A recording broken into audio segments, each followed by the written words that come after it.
War Chief Vextar stepped off his battle cruiser with 3 of his finest warriors behind him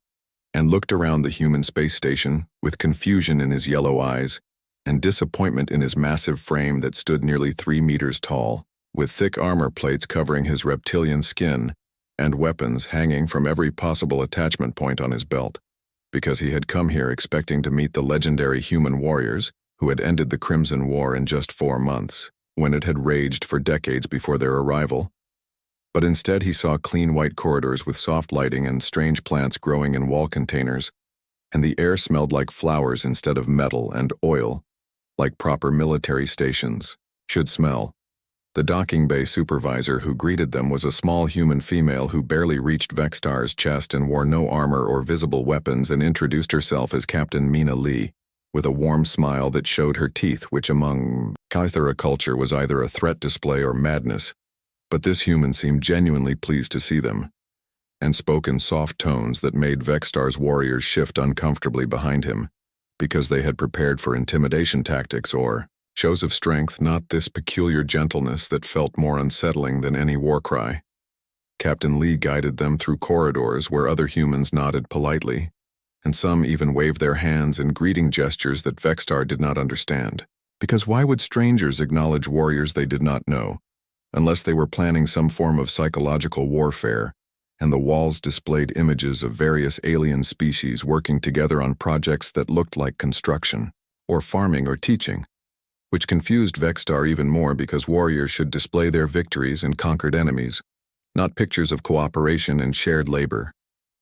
They entered a meeting room where Dr. Jiho Park waited for them, and he was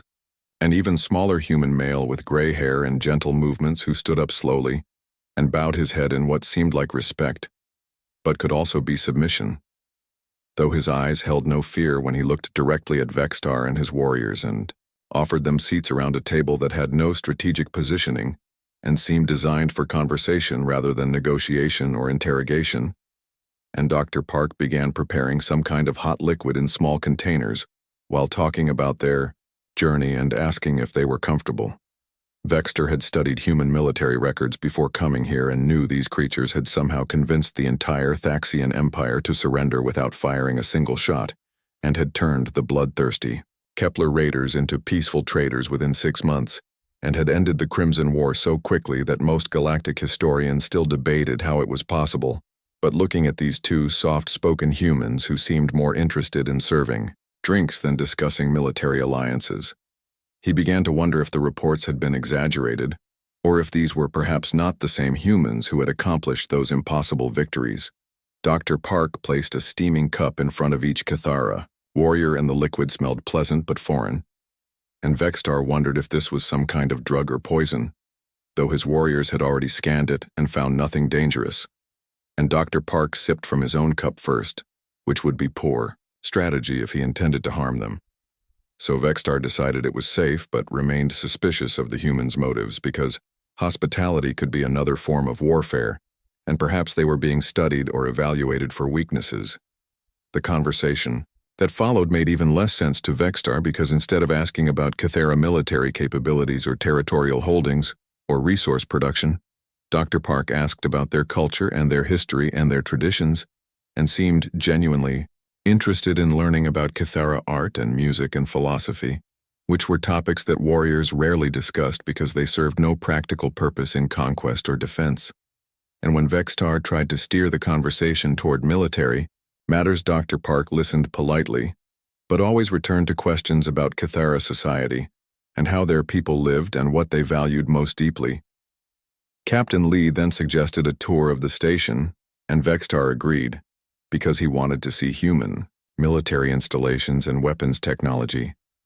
But instead she showed them hydroponics bays where food was grown in efficient systems that could feed thousands of people, and medical facilities that treated injured beings from dozens of different species without regard for their political affiliations, and workshops where humans worked alongside aliens to repair ships and equipment and create new technologies that seemed designed for building rather than destroying. The most confusing stop on their tour was what Captain Lee called the Education Center, where human children and young aliens from many different species sat together in small groups, while adult humans helped them learn various subjects. and Vextar watched a human teacher, named Soyoung Choi, working patiently with a young reptilian who was struggling with mathematical concepts, and she never raised her voice or showed frustration, but kept explaining the same problem in different ways until the young alien understood and smiled with accomplishment, while other human children in the group cheered for their classmate. Lieutenant Donghyun Kim joined them during this part of the tour and explained that human children learned alongside alien youth as part of their standard education, and that this helped both species understand each other better and develop stronger relationships that would benefit future cooperation. And Vextar found this disturbing, because it suggested humans were planning very long-term strategies that extended beyond current political arrangements and were somehow programming their own offspring to work with alien species, as if conquest through force was not even considered as an option. They visited a library where beings from multiple species worked together on research projects, and Vextar saw humans helping aliens access information and learn new skills without any apparent payment or obligation.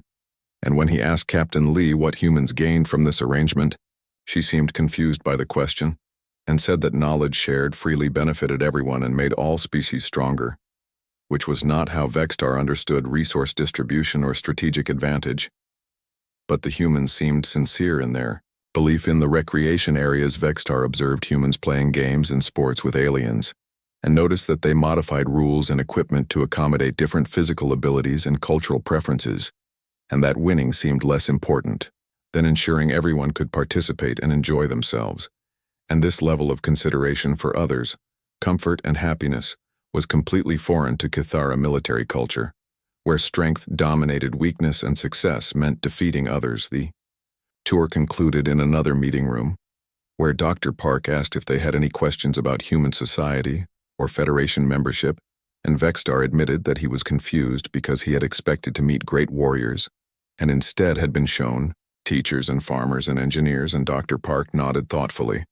and said that humans had learned that the strongest civilizations were built by people who helped others grow and succeed, rather than those who conquered and controlled. Captain Lee added that human military forces existed primarily to protect this way of life, and to help other species develop their own strengths, rather than to expand human territory or resources, and that the greatest victory humans could achieve was helping former enemies become trusted friends and allies who would choose cooperation over conflict, because they had experienced the benefits of working together toward shared goals. Vextar left the station more confused than when he had arrived, because everything he had been told about human military might seem to be missing from what he had observed, and yet the evidence of human influence throughout the galaxy was undeniable, and he could not understand how such soft-spoken people, who seemed to care more about alien welfare than their own advancement, could have achieved such widespread respect and cooperation from species that had been fighting each other for centuries. His warriors were equally puzzled during their return journey and discussed whether the humans they had met were perhaps not military personnel, but civilians who had been deliberately chosen to hide human military capabilities, or whether the reports of human victories had been greatly exaggerated by species seeking to enhance their own reputation through association with supposedly powerful allies. But Vextar could not forget the way human children had naturally adapted their behavior to help alien classmates feel included, or how human adults had patiently taught skills to species that most galactic civilizations considered inferior, or how every human they met had seemed genuinely interested in understanding Kithra culture rather than judging or dismissing it. And despite his confusion, he found himself thinking that perhaps there were different kinds of strength than what he had always believed defined power and influence in the galaxy. 6 months after his confusing visit to the human station, War Chief Vextar stood in his command center, watching reports stream in from across the Kithara Empire, and every single update brought worse news about the Mora rebellion that had started as minor protests on 3 outer worlds, but had somehow spread to 17 star systems in just 2 months using coordination tactics that his military advisors could not understand or counter, because the rebels seemed to know exactly when and where Kithara forces would strike and always managed to evacuate their people before attacks arrived, while leaving behind traps and ambushes that cost his empire valuable ships and experienced warriors. The Mora had been subjects of the Kithara Empire for over 200 years and had never shown any significant resistance beyond occasional worker strikes that were easily crushed with overwhelming force, but suddenly they were fighting like trained military units, with sophisticated strategy and perfect communication across vast distances, and worse yet, other client species were beginning to show signs of unrest and sympathy for the Mora cause, which threatened the entire foundation of Kythera imperial power. General Thakun brought the latest intelligence reports to Vextar's attention and explained that Mora rebels were using psychological warfare techniques that Kythera forces had never encountered before, including propaganda broadcasts that somehow reached Kythera citizens and were beginning to make some of his own people question whether the empire was worth defending and maintaining through force and violence. And this development terrified Vextar more than any military defeat, because an empire could not survive if its own population lost faith in its mission and purpose. The rebels had also demonstrated an ability to maintain operational security that seemed impossible for a species that Kythera had always considered primitive and inferior. Because despite infiltration attempts and captured prisoners, no Kythera intelligence service had been able to learn anything useful about rebel leadership structure or future plans. And every time Kythera forces thought they had identified a rebel stronghold, they would arrive to find empty buildings and no trace of recent occupation. What disturbed Vextar most was that the rebels seemed to be fighting for ideas rather than territory or resources, and their broadcasts spoke about concepts like dignity and self-determination and mutual respect between species. And these abstract goals made them much harder to negotiate with or defeat, because you could not destroy an idea with weapons or satisfy it with territorial concessions, and the Mora appeared willing to sacrifice everything for these intangible principles. After 3 months of increasing losses and spreading rebellion, Vextar swallowed his pride and contacted the Galactic Federation to request military assistance and specifically asked for human military advisors because despite his confusion about their methods, he could not deny that humans had somehow achieved remarkable success in resolving conflicts that had seemed impossible to solve, and his empire was facing the kind of crisis that threatened its very existence. The Federation response came within days, but instead of the battle-hardened warriors that Vextar had requested, they sent Dr. Taewon Lim, who introduced himself as an anthropologist, along with engineer Heejin No, who specialized in logistics and infrastructure, and Counselor Woojin Han, whose expertise was listed as conflict resolution and mediation. And none of these humans carried weapons or wore military uniforms and seemed completely unprepared for the violent reality of the rebellion that was tearing his empire apart. Vextar felt insulted by what appeared to be a deliberate dismissal of his request for serious military support, and wondered if the Federation was secretly supporting the Mora rebellion or simply did not consider the Kythera empire worth saving. But his situation was desperate enough that he agreed to let these peculiar humans observe his dying empire and perhaps provide whatever limited assistance their academic backgrounds might allow. Dr. Lim immediately began conducting interviews with Kythera citizens and government officials and military personnel, and seemed more interested in understanding how the empire functioned than in developing strategies to defeat the rebels, and asked detailed questions about resource distribution and social hierarchies and legal systems and cultural traditions, and took extensive notes on everything he learned, but offered no advice about military tactics or weapons. Deployment engineer No requested access to infrastructure records and production statistics and transportation networks, and spent hours studying data about how goods and services moved throughout the empire and how different species were integrated into economic systems, and she asked particularly detailed questions about living conditions on worlds inhabited by client species, and seemed disturbed by some of the information she discovered, but kept her observations to herself. Counselor Han asked to speak directly with representatives from both Kythera leadership and Mora rebels, and when Vextar protested that negotiating with terrorists would show weakness and encourage further rebellion, Han calmly explained that understanding all perspectives in a conflict was necessary before any meaningful solutions could be developed, and that ignoring the concerns of one side would only guarantee that violence would continue indefinitely. The humans spent 2 weeks conducting their investigation and interviews and observations, and then requested a meeting with Vextar's senior leadership to present their findings. And Vextar expected military recommendations, or at least tactical suggestions, but instead received what felt like a lecture. about imperial governance that questioned fundamental assumptions about how civilizations should be organized and managed. Dr. Lim presented his analysis of Kithara society and pointed out that the empire extracted enormous wealth and resources from client species while providing very little in return, except protection from threats that the empire itself often created through its aggressive expansion policies, and that most subject populations lived in poverty while Kithara elites consumed luxury goods and services that could have improved conditions for billions of beings. Engineer No showed detailed calculations about resource distribution throughout the empire and demonstrated that current allocation systems were not only morally questionable but also economically inefficient, because populations that were kept poor and uneducated could not contribute their full potential to imperial prosperity, and that investing in infrastructure and education for all species would actually increase total wealth and productivity. Counselor Han explained that the Mora rebellion was not really about territory or political power,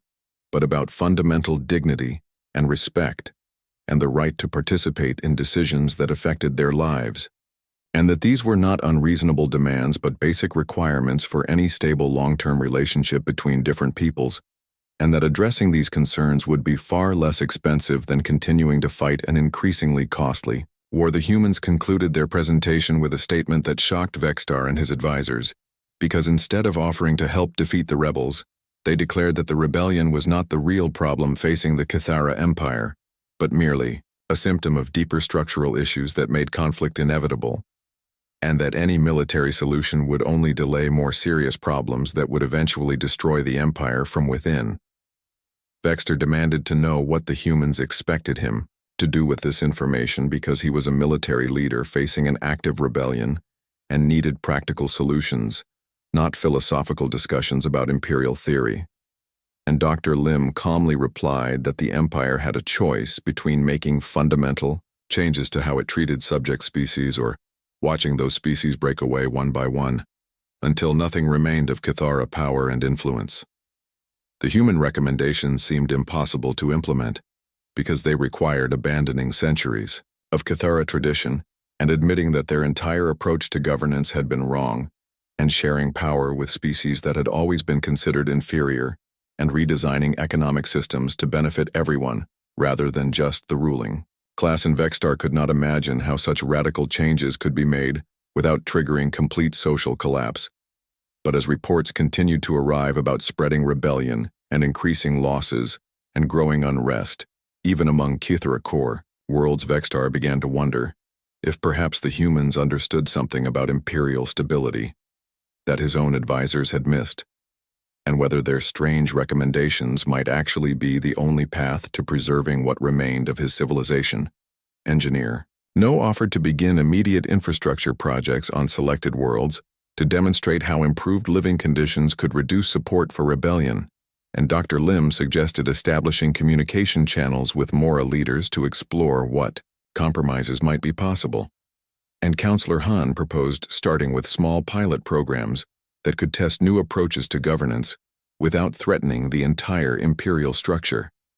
Against his better judgment and the strong objections of his most traditional advisors, Vextar authorized the humans to begin their experimental programs, because his conventional military strategies were clearly failing, and the empire was running out of time and resources and alternatives. And perhaps these strange, soft-spoken humans who seemed to care more about alien welfare than military victory might somehow know how to save his people. The humans began their work immediately, and in ways that continued to confuse and frustrate War Chief Vextar, because instead of providing weapons, or battle plans, or tactical support, Dr. Taewon Lim started conducting what he called educational seminars for Kithara administrators and government officials about sustainable governance and long-term planning and resource management. And these sessions felt more like university lectures than military briefings, and focused on abstract concepts that seemed disconnected from the immediate crisis of rebellion and violence. Engineer Hyejin No traveled to 3 different worlds, where Mora populations lived under Kithara rule, and began construction projects that improved water systems and power generation and transportation networks and housing quality and medical facilities. And she worked alongside both Kithara and Mora engineers and technicians and insisted that all species contribute their knowledge and skills to these projects. rather than having one group command while others simply followed orders. Counselor Woojin Han arranged the first direct negotiations between Kythera leadership and Mora representatives in over 2 centuries, and these meetings took place in neutral locations with careful protocols that ensured both sides felt respected and heard, and the early sessions were tense and filled with accusations and demands, but gradually evolved into genuine discussions about shared problems and possible solutions. Vexstar attended some of these seminars and negotiations and construction projects, and found himself increasingly uncomfortable with what he observed,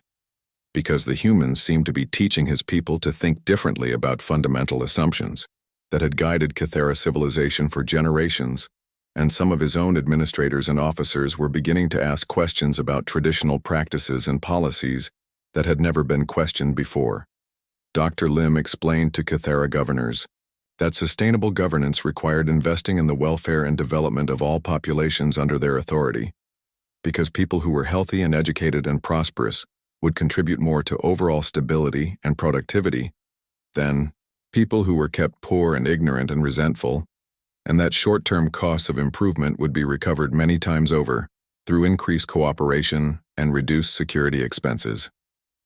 The human anthropologist showed detailed examples from galactic history where empires that had adopted inclusive policies and shared governance had prospered for thousands of years, while those that relied purely on force and extraction had collapsed within centuries,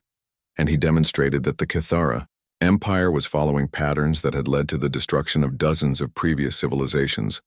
unless fundamental changes were made quickly. Engineer No presented her infrastructure projects as demonstrations of what could be achieved when different species worked together as partners rather than as rulers and subjects, and the improvements she had implemented in just 2 months were more significant than anything the Kythera government had accomplished on those worlds in the previous 50 years, and local populations were beginning to view Kythera authority as beneficial rather than oppressive. The most disturbing development for Vexstar was observing how quickly young Kythera officers and administrators embraced these new ideas once they were exposed to them, and Captain Yunho Bei, who served as human military liaison, began teaching leadership principles that emphasized caring for subordinates and listening to their concerns and involving them in decision-making processes. Rather than simply demanding obedience through fear and intimidation,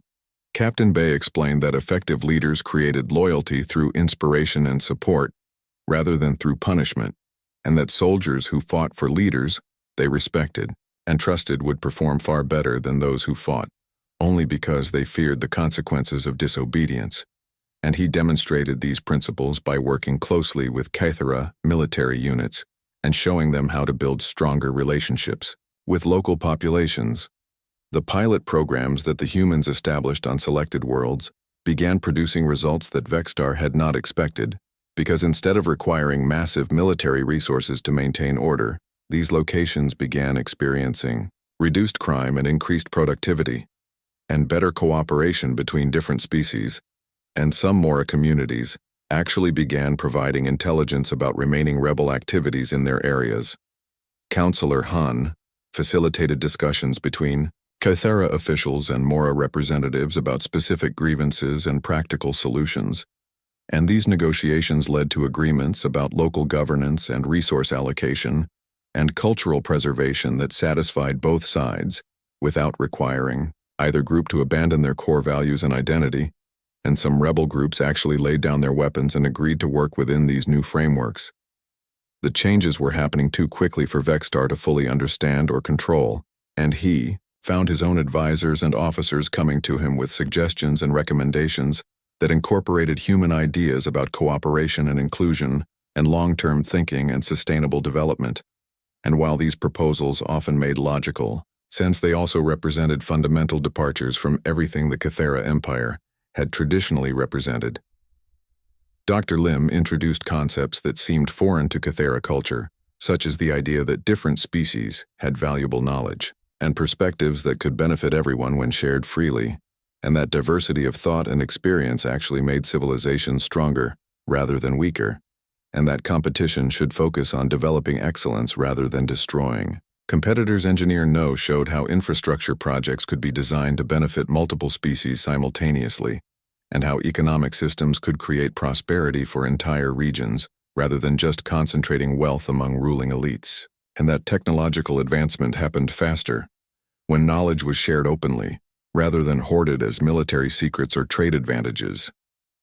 Counselor Han demonstrated that conflict resolution through negotiation and compromise could achieve more lasting results than military victory, because people who chose to cooperate were more reliable partners than those who were forced to submit, and that addressing underlying causes of disagreement prevented future problems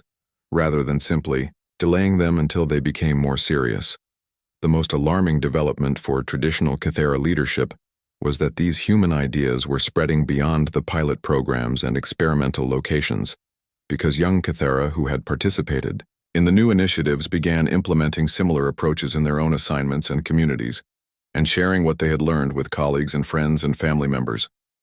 Vextar received reports from across the Empire about local administrators who were trying new methods of governance that emphasized collaboration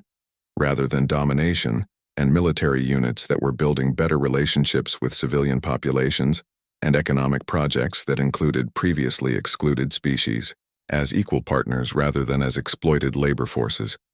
The rebellion was indeed diminishing in areas where human programs had been implemented, but not because rebel forces had been defeated or suppressed, but because the conditions that had created support for rebellion were being addressed and resolved, and many former rebels were actually becoming advocates for the new approaches to imperial governance. This transformation was exactly what Vextar had feared most, because it meant that his empire was changing in fundamental ways that could not be reversed, and that future generations of Kythera would think and act differently than their ancestors had for centuries, and that the traditional sources of imperial power and authority were being replaced by entirely different systems based on cooperation and mutual benefit. But the results were undeniable, because worlds that had been expensive to control and prone to unrest were becoming peaceful and productive and self-governing, and the empire was actually becoming stronger and more stable, even as it became less centralized and less dependent on military force to maintain order and compliance. Young Kythera who had worked with human mentors were demonstrating leadership, abilities, and innovative thinking that impressed even conservative officials,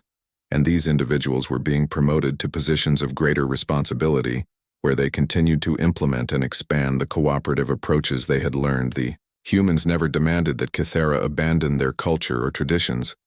but instead showed how traditional values like honor and loyalty and service could be expressed through building up others rather than dominating them, and how strength could be demonstrated by protecting and developing weaker peoples rather than by conquering and exploiting them.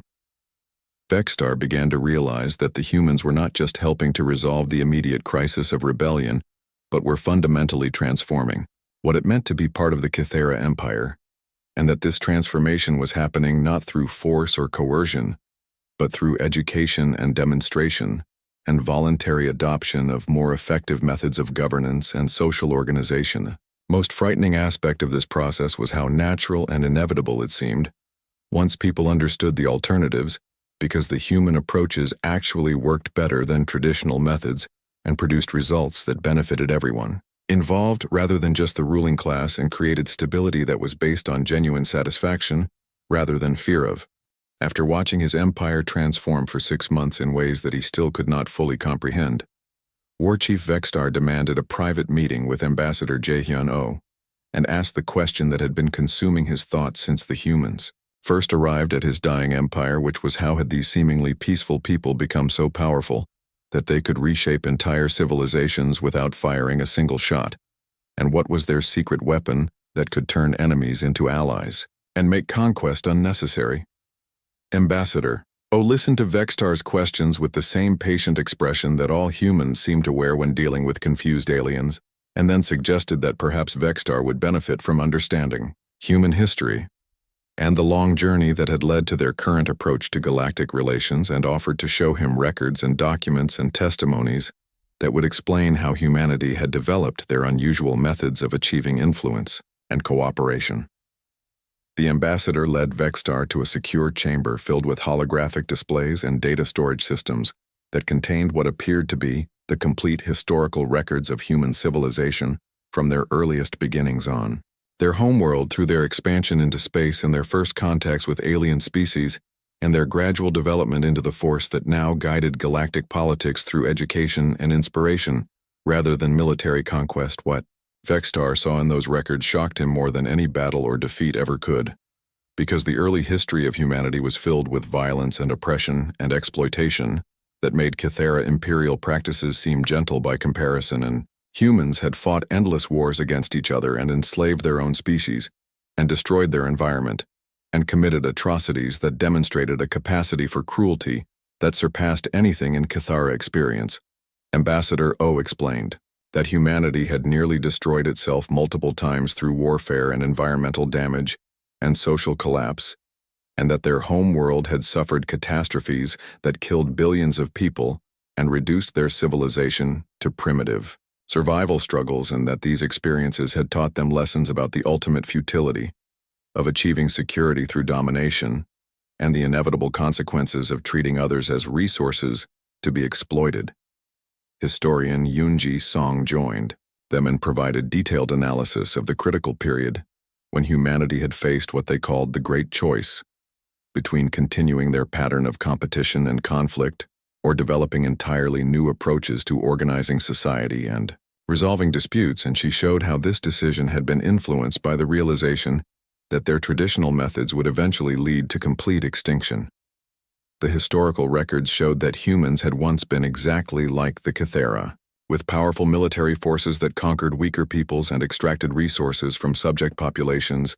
and maintained order through fear and punishment, and had built empires that lasted for centuries before collapsing under the weight of their own internal contradictions and the resentment of oppressed peoples. But unlike other species that had followed similar patterns, humans had somehow learned from their failures and had begun experimenting with different approaches that emphasized cooperation over competition and mutual benefit over zero-sum thinking, and had gradually developed the educational and mentoring systems that now characterize their interaction with alien civilizations. Dr. Song explained that the breakthrough had come when humans realized that their greatest strength was not their ability to destroy enemies but their capacity to help others develop their own potential, and that civilizations built on voluntary cooperation were far more stable and prosperous than those maintained through force, and that the most effective way to ensure security was to help potential enemies become trusted partners. The revelation that terrified Vextar more than any weapon or army was the understanding that humans did not conquer civilizations in the traditional sense, but instead transformed them from within by introducing ideas and methods that were so obviously superior to existing systems that people chose to adopt them voluntarily, and that this process was far more powerful than military conquest because it created permanent changes that could not be reversed through rebellion or resistance. Ambassador O showed Vextar documentation of dozens of species that had encountered humanity over the centuries and had undergone similar transformations from warlike and competitive societies to cooperative and educational ones, and that each of these species had retained their unique cultures and traditions while adopting human approaches to governance and conflict resolution and resource distribution. The most disturbing aspect of this pattern was that each species that had been mentored by humans had eventually become capable of mentoring others, and the influence spread exponentially as transformed civilizations began teaching the same principles to their neighbors and allies and former enemies, and that the Federation was essentially a massive educational network that spanned the galaxy. Vextar realized that his own empire was already deep into this transformation process, and that young Kythera, who had worked with human mentors, were beginning to think and act like humans in terms of their approach to leadership and problem-solving and relationship building, and that these individuals would eventually rise to positions of power where they would implement the same cooperative systems throughout Kythera society. The ambassador explained that this was exactly what humans intended to happen because they had learned that lasting change could only occur when people understood the benefits of new approaches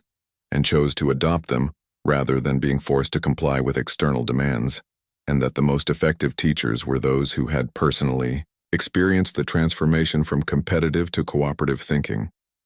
Dr. Song provided examples of how former enemies of humanity had become some of their strongest allies and most effective partners in spreading cooperative principles to other species,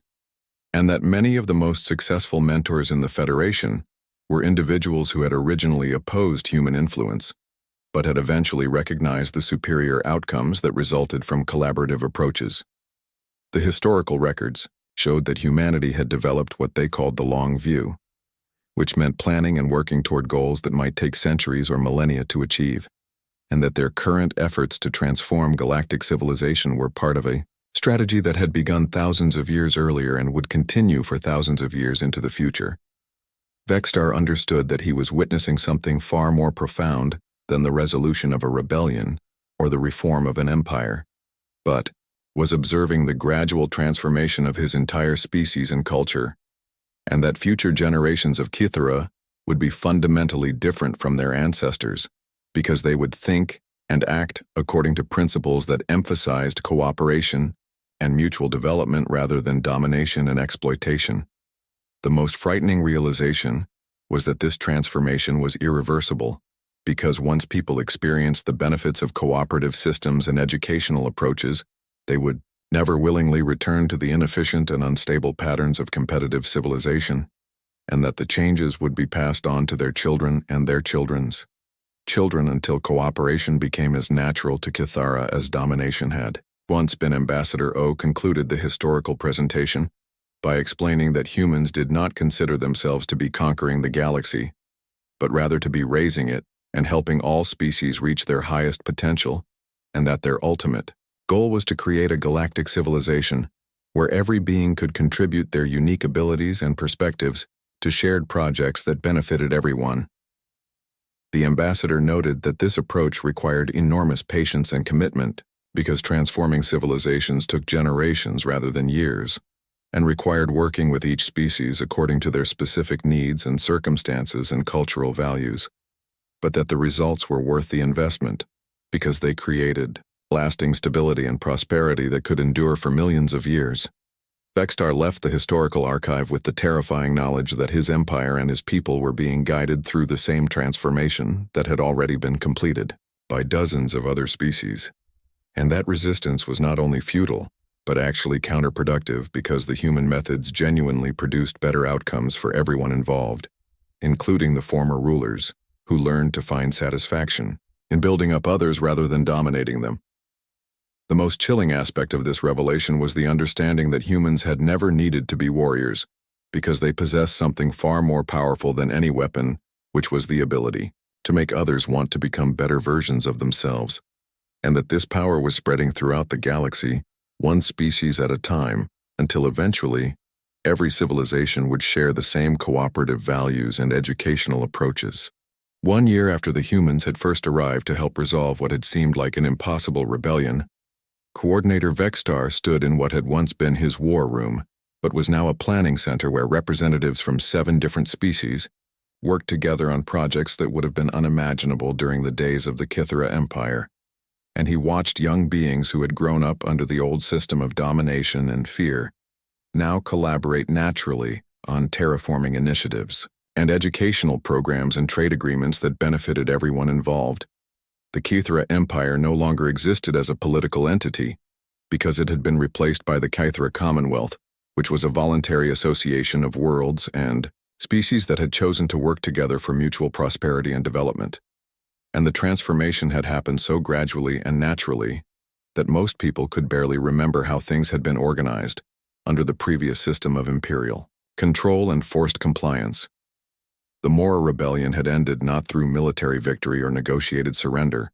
but through the complete elimination of the conditions that had made rebellion necessary, because Mora populations now participated equally in governance and resource allocation and cultural preservation, and many former rebels had become leaders in the new cooperative institutions that managed interspecies relations. Coordinator Vextar worked closely with Dr. Sungwon Park, who was a human economist specializing in sustainable development, and together they designed resource distribution networks that ensured every world in the Commonwealth had access to the materials and technologies needed for healthy growth while maintaining ecological balance and supporting diverse cultural traditions. The most remarkable change was in the younger generation of Cathara, who had been educated according to human principles and who thought about problems and relationships in ways that their parents and grandparents found almost incomprehensible, because these young people naturally sought collaborative solutions and viewed diversity as a source of strength rather than a threat to be eliminated or controlled. Former War Chief Vextar had initially resisted adopting the title of coordinator, but had gradually come to understand that his new role was far more challenging and rewarding than his previous position, because instead of maintaining order through force and intimidation,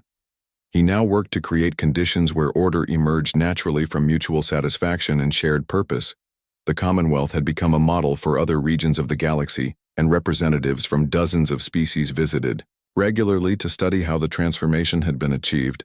and to learn methods they could adapt for their own societies. And many of these visitors were surprised to discover that former enemies now worked together as trusted partners on projects that required long-term commitment and cooperation. Dr. Park explained to these visitors that the key to successful transformation was patience and respect for existing cultures and traditions, and the willingness to demonstrate, rather than dictate, better approaches to social organization, and that lasting change could only occur when people understood the benefits and chose to adopt new methods voluntarily rather than being forced to comply. The humans who had guided the transformation continued to work within the Commonwealth, but their role had evolved from teachers to consultants because the Kithara and other species had developed their own expertise in cooperative governance and conflict resolution and educational methods, and no longer required constant guidance and supervision. Coordinator Vextar had learned to find deep satisfaction in watching former subjects develop into confident leaders who could solve problems and make decisions independently, and who were beginning to mentor other species in the same principles they had learned from human teachers. And this multiplication of mentoring capacity was creating effects that spread far beyond the original Commonwealth boundaries. The most profound realization for Vextar had been understanding that true strength came from developing the potential of others rather than dominating them, and that leaders who built up their followers created loyalty and commitment that could never be achieved through fear or coercion, and that this approach ultimately generated far more security and prosperity than military conquest. Young Cathara teachers now prepared to visit newly discovered species as part of Federation contact protocols, and they carried with them the same patient guidance and educational principles that humans had once brought to the Kythera Empire, and Vextar felt both pride and amazement when he watched these former subjects of his empire preparing to become mentors themselves. The economic transformation had been equally dramatic because the Commonwealth produced more wealth and innovation than the old empire ever had, while consuming fewer resources and creating less waste, because cooperative systems encouraged efficiency and sustainability and eliminated the enormous costs associated with maintaining military control over unwilling populations. Cultural preservation had become a priority rather than a threat, because the Commonwealth recognized that diversity of thought and tradition enhanced problem-solving capabilities and that each species contributed unique perspectives and knowledge that benefited everyone, and that homogenization would actually weaken rather than strengthen the overall civilization. The military forces of the Commonwealth existed primarily for defense and disaster relief and exploration, rather than conquest and occupation, and their training emphasized protection of civilians and cooperation with local authorities and cultural sensitivity, and these forces were welcomed rather than feared. When they visited Otherworld's philosopher Insu Kim visited the Commonwealth regularly to study the transformation process and document lessons that could be applied elsewhere, and he explained to Coordinator Vextar that what had happened to the Kythera was part of a much larger pattern of galactic development that had been guided by human mentoring for centuries. The philosopher described how species that had been mentored by humans inevitably became mentors themselves and began spreading cooperative principles to their neighbors and allies, and that this created an exponential expansion of educational influence that was gradually transforming the entire galaxy from a collection of competing civilizations into a unified learning community. Vexter understood that he was witnessing the emergence of something unprecedented in galactic history, which was a civilization based entirely on voluntary cooperation and mutual development, rather than military conquest and resource extraction, and that his own people had become part of this larger transformation process.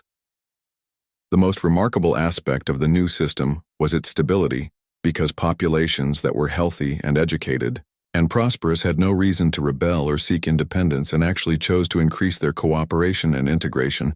because they experienced direct benefits from working together on shared projects and challenges. Young beings from multiple species now grew up together in educational programs that taught them to think of themselves as members of a galactic community rather than representatives of competing civilizations, and these individuals would eventually become leaders who could not imagine organizing society according to the old patterns of domination and exploitation. The humans had never claimed credit for the transformation or demanded special recognition for their role in guiding the process, and instead consistently emphasized that each species had chosen their own path and developed their own solutions, and that the humans had simply provided examples and suggestions that others were free to accept or reject.